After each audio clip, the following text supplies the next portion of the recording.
Bismillahirrahmanirrahim. Assalamualaikum warahmatullahi wabarakatuh. Perkenalkan, nama saya Mawardi, salah satu dosen tetap di Universitas Muhammadiyah Lampung, Fakultas Agama Islam, Prodi Ekonomi Syariah.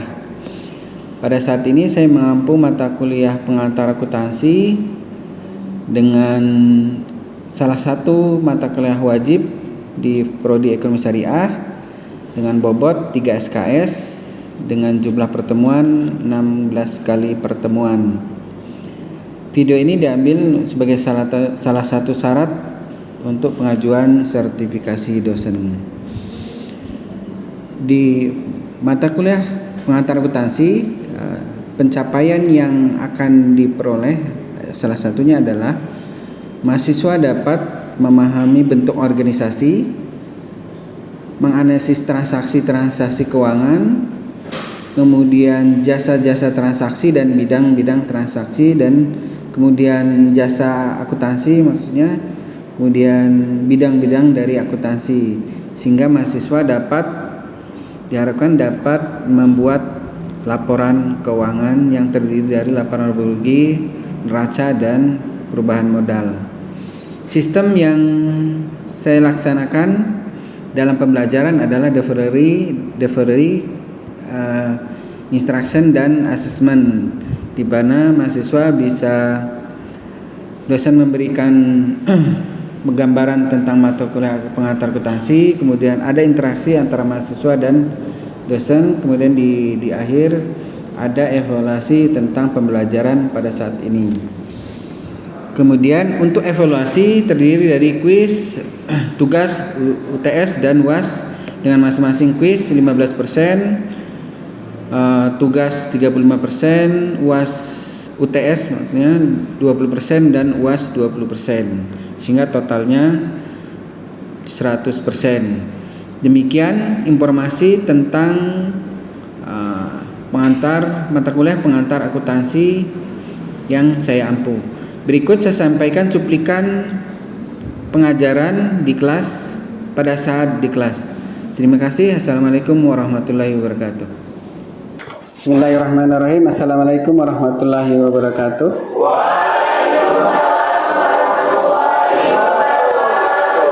Alhamdulillahirrahmanirrahim. Asyhadu an la ilaha illallah wa asyhadu anna rasulullah.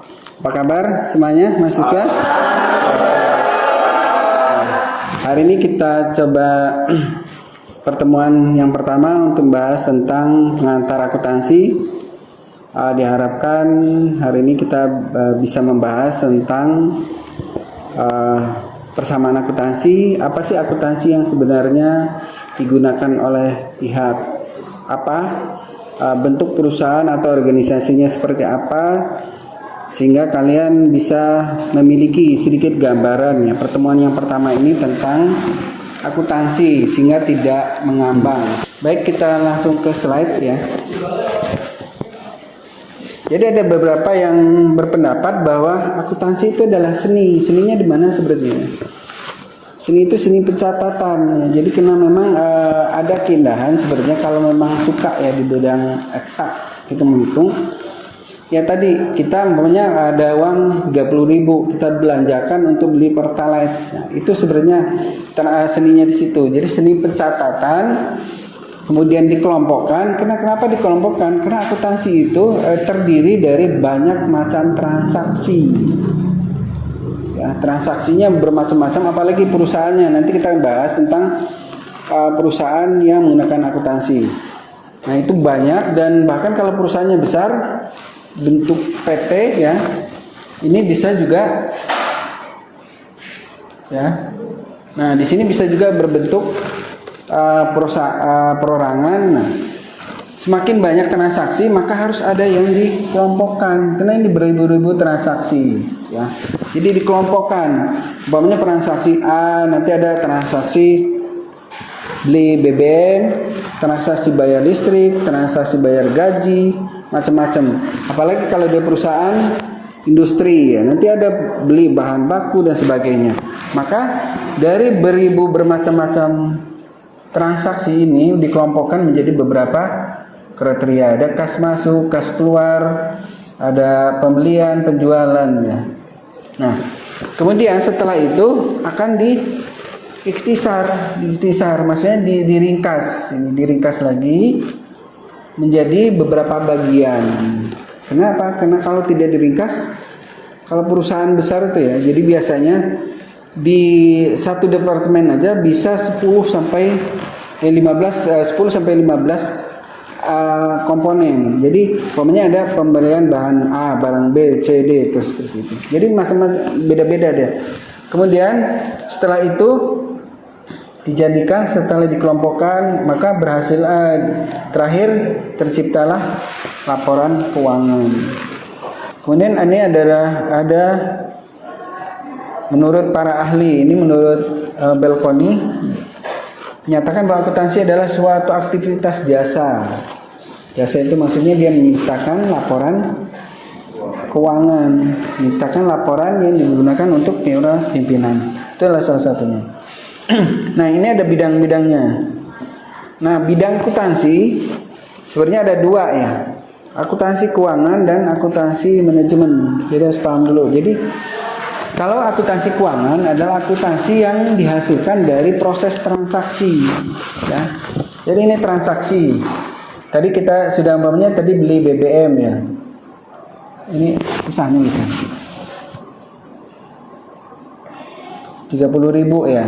Nah, itu setelah itu tadi dianalisis, dibuat sehingga menghasilkan laporan keuangan. Jadi terakhir di akhir tahun biasanya akan keluar laporan laba rugi, neraca, dan perubahan modal. Itu namanya akuntansi keuangan. Nah, kalau kalian umpamanya, nanti saya mau beli BBM, belum, itu nggak bisa dicatat. Nah, masuknya di akuntansi manajemen. Jadi akuntansi manajemen kebalikan dari akuntansi keuangan. Ini akuntansi berdasarkan ada dua, berdasarkan tujuan dan profesi. Kalau berdasarkan tujuan, di sini ada lagi akuntansi tadi ya, keuangan tujuannya adalah menghasilkan laporan keuangan laba rugi, neraca dan perubahan modal. Kemudian di sini ada akuntansi manajemen, tujuannya adalah untuk menghasilkan budgeting atau perencanaan. Akuntansi biaya biasanya atau cost accounting itu adalah biaya akuntansi yang menghasilkan atau menghitung tentang biaya. Nanti ada kalau perusahaan industri itu ada biaya HPP, harga pokok penjualan. Itu harus dihitung dengan baik. Kemudian auditing, akuntansi pemeriksaan. Nah, akuntansi pemeriksaan biasanya dia akuntansi khusus untuk yang nomor 1. Akuntansi keuangan, dia meriksa laporan keuangan. Kemudian ada tax accounting, biasanya untuk perhitungan pajak itu berbeda lagi ya. Kemudian akuntansi pemerintah atau government accounting, itu akuntansi yang accounting, orang akuntansi yang bekerja di pemerintahan. Tujuannya adalah membuat laporan-laporan, dan laporan akuntansi pemerintahan berbeda dengan akuntansi swasta ya. Kalau pemerintahan tidak ada namanya profit. Yang penting dia pendapatan, pengeluaran, balance, sisanya berapa atau balance sudah seperti itu. Kalau di akuntansi keuangan itu harus ada profit. Kalau dia perusahaan, kalau nggak profit bangkrut perusahaannya. Jadi harus ada profit. Kemudian akuntansi budgeting. Nah, sebenarnya budgeting ini lebih mengarah ke bagian dari akuntansi manajemen. Nah, di budgeting nanti setelah budgeting ini dilaksanakan baru akan menghasilkan laporan keuangan. Kemudian akuntansi sosial ya. Akuntansi sosial biasanya jarang dipakai ya. Dipakai itu hanya laporan-laporan untuk kegiatan sosial. Nah, ini berdasarkan profesi. Ini ada akunting publik ya. Akunting yang bekerja di luar perusahaan untuk umum nih. Bisa juga dia di akuntan publik itu umpamanya di kantor akuntan publik ya. Nah, kalau akuntan intern adalah akuntansi yang bekerja di suatu perusahaan, namanya intern ya. Jadi profesi yang orang akuntansi yang bekerja di sebuah perusahaan.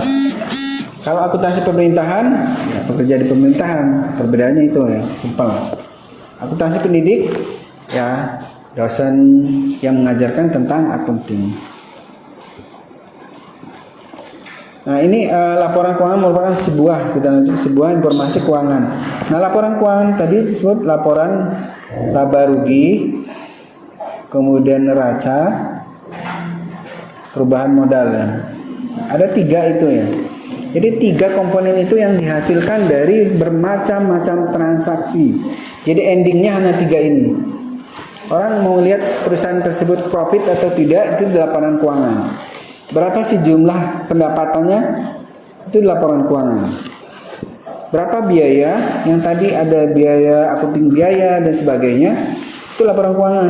Tapi kalau dia mau lihat aset, berapa hutang piutang, itu di neraca. Ya, oke.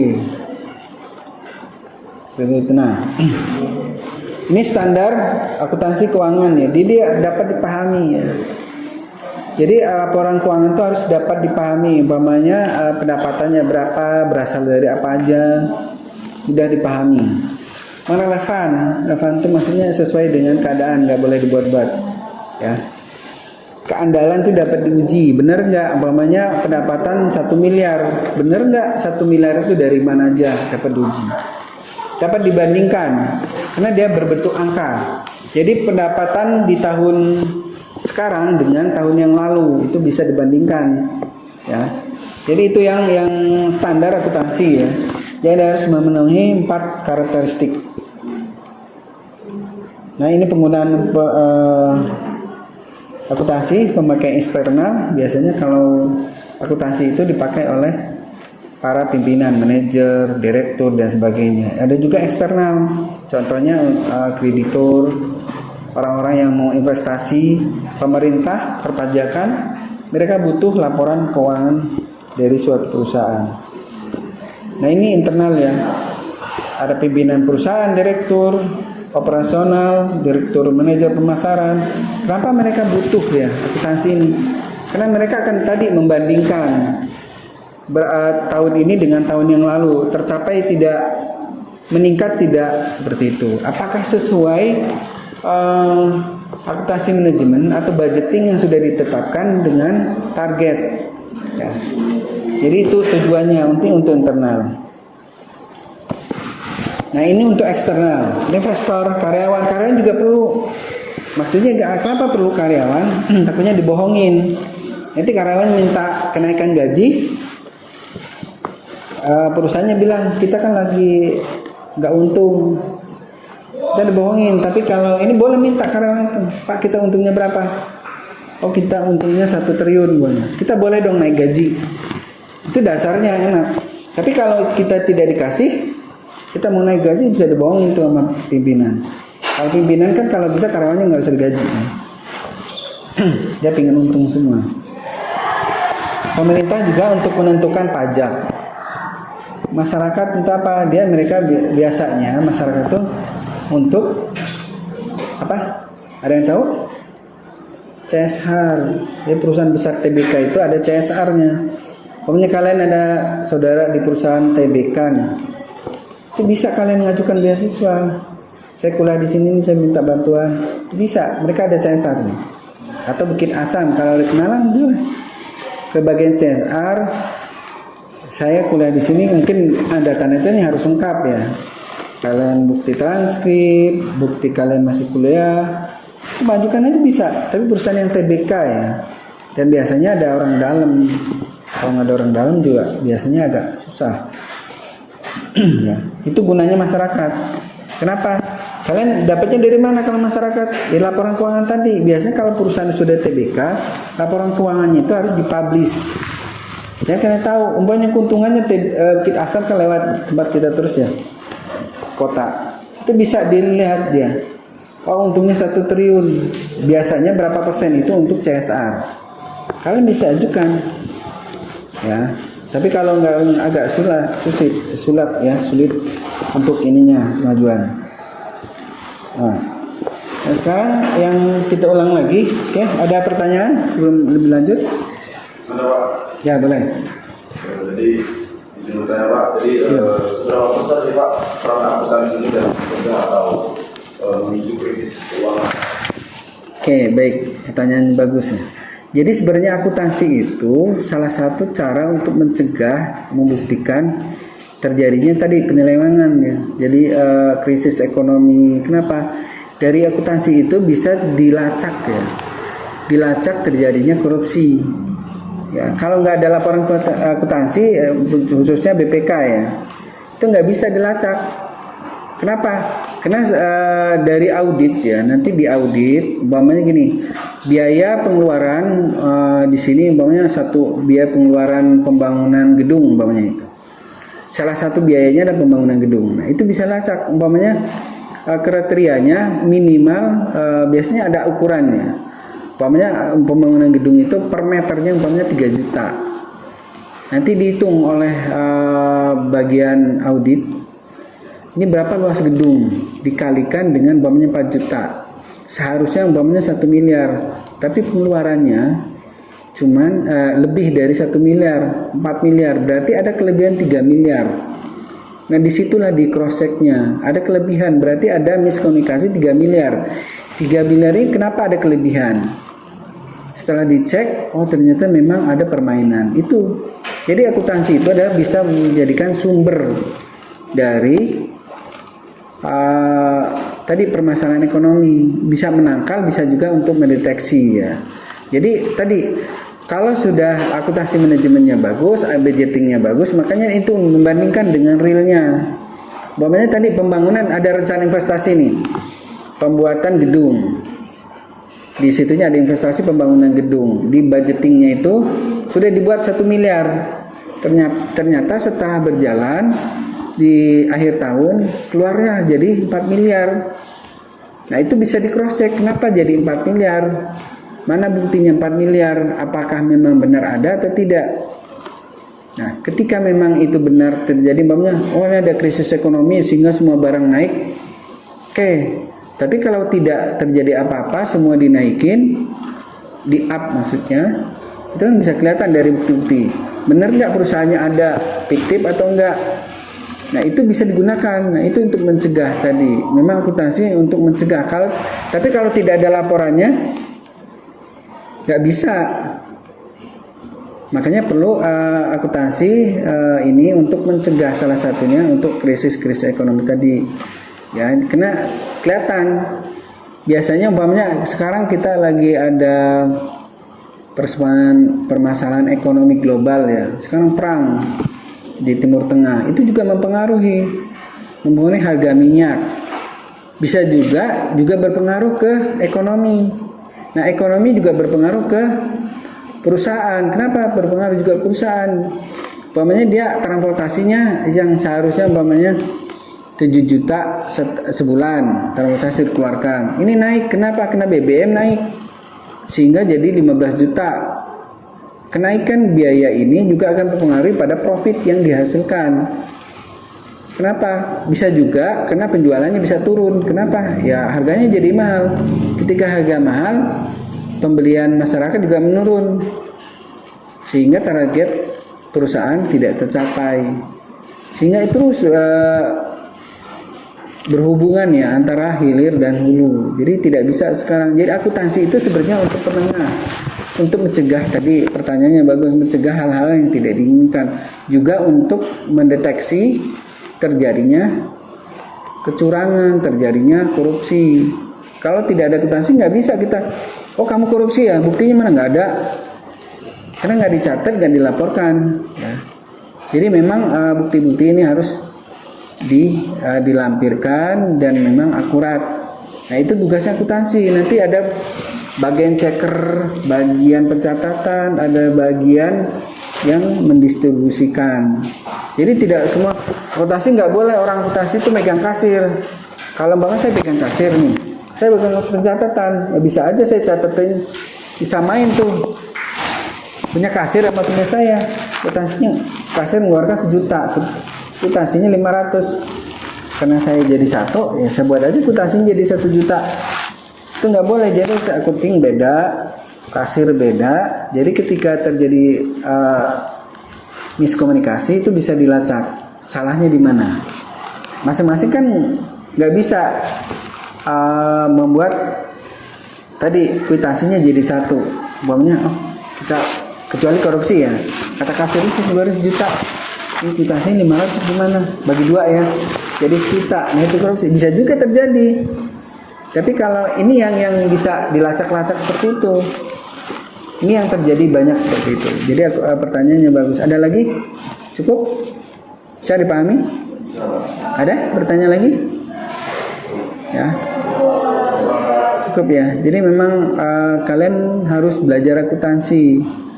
Jadi apapun yang kalian lakukan sekarang adalah sebenarnya mau senang mau tidak akuntansi Anda pakai.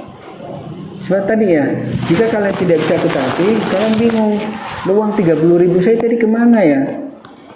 Padahal beli BBM. Oh ini buktinya, struk pembelian BBM. Jika kalian juga kerja, umpamanya kerja di perusahaan A ya. Kata kasir nih, SPPD kalian ke Pringsewu saya kasih 1 juta. Itu 1 juta itu baliknya kwitansi, notanya sebesar 1 juta, kalian kasih ke bagian akunting. Ini pertanggungjawaban saya. Tadi saya ke Pringsewu, ini SPPD-nya, ini notanya, beli bensin, beli makan, bla bla bla bla, pas 1 juta. Atau kurang bisa nanti ditambah atau gimana seperti bagian akuntingnya. Atau kalau dia kelebihan, jadi kalau kelebihan dikembalikan, kalau kurang tadi sisa, maka itu dikembalikan. Jadi ada pertanggungjawaban seperti itu. Ya, itu gunanya. Kalau tidak ada bukti, nggak bisa akunting mencatat. Saya sudah ngasih 1 juta nih, terus kalian nggak ngeri apa-apa, ya nggak bisa akunting mencatat. Ya, jadi tidak ada, cukup. Ya, ada. Oh iya benar. Yang materi yang telah Bapak jelaskan terkait manajemen keuangan dan laporan keuangan disebutkan ada neraca itu Pak. Iya betul. Bisa Bapak sebutkan definisi singkatnya saja, neraca itu apa, cara kerjanya bagaimana dan itu apa? Oke baik, pertanyaan dengan siapa tadi? Rafiki. Oke ya. Jadi laporan keuangan itu ada 2 hasilnya. Satu laba rugi, kemudian neraca perubahan modal. Kalau laba rugi isinya pendapatan dan pengeluaran itu aja. Jadi semua pendapatan akan masuk ke laba rugi. Semua biaya yang dikeluarkan pada tahun itu ya, ingat. Pada tahun itu. Umpamanya gini, kenapa harus pada tahun itu? Tahun yang berjalan maksudnya. Karena ada biaya, umpamanya kalian biaya kontrak ya. Kontraknya bulan Agustus. Untuk 1 tahun, berarti sampai dengan Juli tahun depan. Nah, yang akan dijadikan biaya itu dari Agustus sampai Desember tahun ini aja. Tahun depan akan diperhitungkan untuk tahun depan. Jadi nggak bisa 1 tahun langsung ditumpuk tahun ini. Itu perbedaannya. Nah, kemudian di luar tadi pendapatan dan biaya akan dimasukkan ke neraca. Jadi neraca itu adalah data yang terdiri dari aset. Yang isinya aset maunya kas, piutang untuk aset, persediaan, harta, nah itu hutang piutang, itu isinya neraca. Ya, jadi di luar pendapatan dan biaya. Jadi neraca itu untuk menggambarkan berapa sih kas kita saat ini, bukan laba rugi. Kemudian hutang kita keluar berapa. Persediaan aset kita ada berapa? Umpamanya aset gedung, aset tanah dan sebagainya. Itu adanya di neraca. Kemudian hutang kita ke pihak ketiga ada berapa? Kemudian piutang. Nah, itu isinya neraca. Jadi kalau kalian umpamanya jadi akuntan publik nanti atau akuntan di sebuah perusahaan, ada perusahaan atau perbankan deh. Ada perusahaan mau pinjam uang nih. Ada perusahaan mau pinjam uang, jadi kalian akan lihat data dia itu dari mana? Dari neraca. Kalau dia umpamanya pinjam 1 miliar, sedangkan asetnya cuma 500 juta, kira-kira dikasih nggak? Enggak, karena kalau dia nggak bayar atau hilang, disita cuma 500 juta. Minimal dia umpamanya 5 miliar. Nanti kalau dia nggak bayar, asetnya bisa disita, masih bisa balikin pinjaman ya. Dari situ nanti kelihatan. Terus hutangnya, jangan sampai hutangnya asetnya umpamanya 5 miliar, dia mau pinjam 5 miliar, hutangnya 5 miliar. Nanti kalau asetnya diambil orang lain, kita nggak kebagian. Itu bisa dilihat dari neraca ya. Itu gunanya neraca. Jadi guna neraca itu isinya adalah aset suatu perusahaan. Jadi kalian bisa melihat perusahaan itu kaya atau enggak itu dari neraca. Tapi kalau salah satunya umpamanya ya tadi kasnya, jangan kasnya umpamanya kasnya cuma 1 juta, kasnya mau 1 triliun, oh ini kaya nih berarti. Nah kalau melihat perusahaan itu untung rugi, masuknya ke laba rugi. Oh ini perusahaannya nggak profit nih. Buat apa nih kalau kita investasi ke sana tiap tahun nggak profit? Kalau dia melihat umpamanya ini penambahan modalnya selalu ada, penambahan modalnya berubah bagus. Nah, itu biasanya lihatnya di perusahaan di perubahan modal. Oke, ada lagi? Cukup ya, baik. Kalau sudah cukup, kita akhiri. Mudah-mudahan saya minta kepada kalian untuk tingkatkan kompetensi ya. Sebab sekarang itu tidak ada perusahaan yang hampir jarang ya menanyakan kalian lulusan dari mana. Ini benar-benar terjadi ya. Jadi kebanyakan perusahaan ketika nanti kalian bekerja, perusahaan itu tidak pernah nanya. Mungkin ada sebagian, tapi itu di belakangnya. Itu nanya, namanya kalian dari mana? Punya lulusan perguruan tinggi negeri ternama. Enggak juga. Kalian yang ditanya sekarang adalah kalian bisanya apa? Kalau kalian bisa, oh saya akunting Pak, saya bisa buat laporan keuangan, saya bisa buat jurnal. Kayak buktinya apa? Saya punya sertifikat, saya punya pelatihan ini. Saya pernah bekerja. Makanya saya ingatkan, kalian minta tolong dari sekarang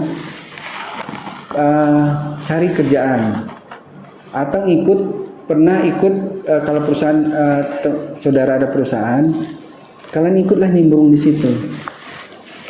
Kemudian nimbrung gini, kalian bantu.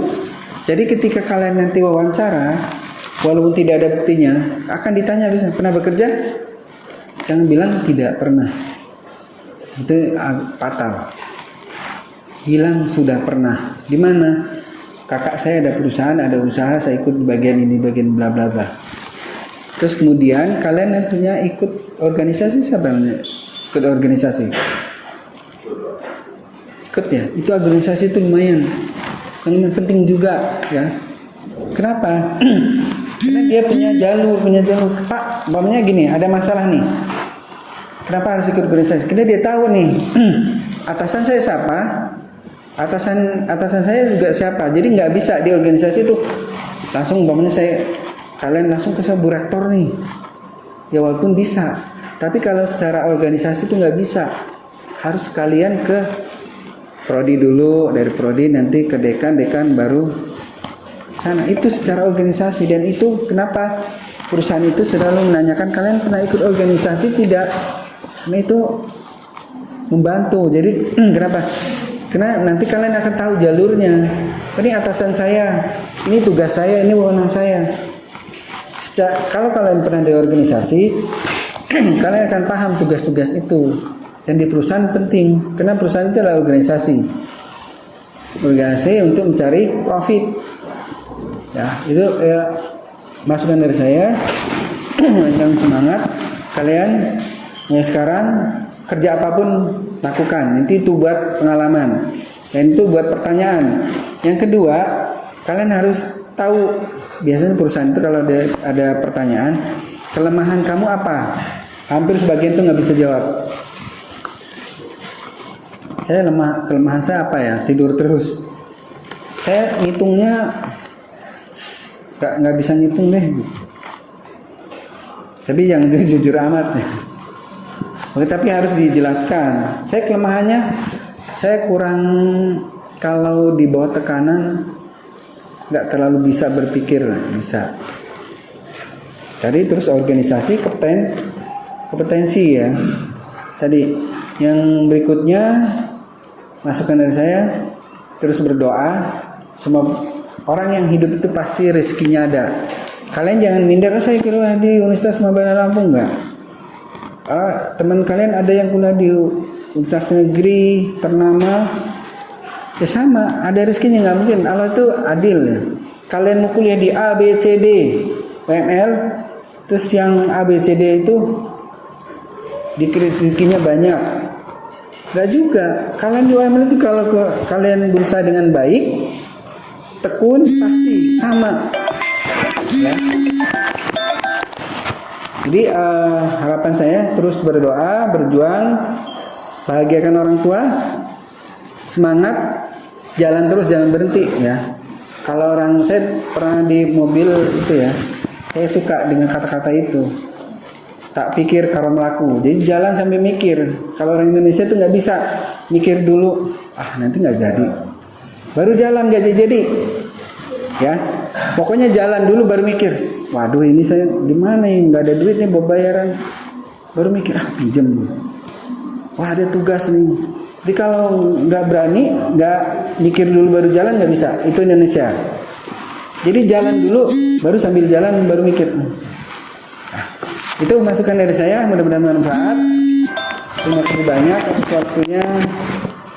Bila tidak ada pertanyaan lagi, kita akhiri. Cukup? Ada pertanyaan lagi? Cukup?